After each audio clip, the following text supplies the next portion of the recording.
पंतप्रधान नरेंद्र मोदी यांनी मागील 12 वर्षात सर्वसामान्य जनतेचा विचार करून प्रत्येक घटकापर्यंत योजनांचा लाभ पोहोचवण्याचे काम केल्याचे मत मंत्री अतुल सावे यांनी व्यक्त करीत पश्चिम बंगाल आणि ईशान्येकडील राज्यांबाबत बोलताना केंद्रीय गृहमंत्री अमित शाह यांनी विशेष लक्ष घातल्याचे म्हणत घुसखोरी आणि दादागिरी आटोक्यात आणण्यामध्ये जनतेचा भाजपवर विश्वास वाढला असून बंगाल आणि आसामच्या विविध ठिकाणी भाजप सरकारला जनतेने कौल दिल्याचा दावा देखील केला आहे।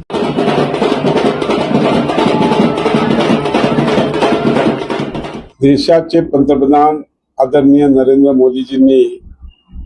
मागच्या 12 वर्षात देशाच्या सामान्य जनतेचा विचार करून प्रत्येक घटकाच्या व्यक्तीला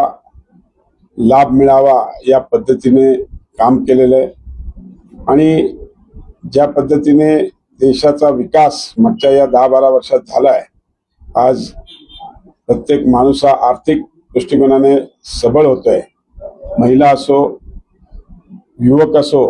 या सगळ्यांसाठी कुठल्या ना कुठल्या योजनेच्या माध्यमातून स्वावलंबी बनवण्याकरता माननीय मोदीजींनी प्रयत्न केलेला आहे आणि त्याचंच हे जनतेने त्यांच्यावर दाखवलेला विश्वास म्हणून या तिन्ही राज्यात आम्हाला यश प्राप्त होते। विशेष करून पश्चिम बंगालमध्ये सुद्धा मोठा विजय भाजपला। हेच आमचे गृहमंत्री अमित भाई शाह यांनी तिकडे आवर्जून लक्ष घातलं होतं आणि जी काही घुसखोरी होती, जे काही आजपर्यंत तिकडे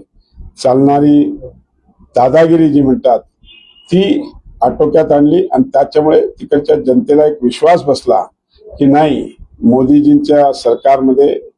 त्यांचे सहकारी हे आपल्या नक्कीच बंगालचा पण विकास करतील आणि बंगालच्या विकासासाठी त्यामुळे बंगाल असो, आसाम असो, या सगळीकडे जनतेने विश्वास ठेवून आज भारतीय जनता पार्टीचे सरकार निवडून आणले। राज्यात देखील 2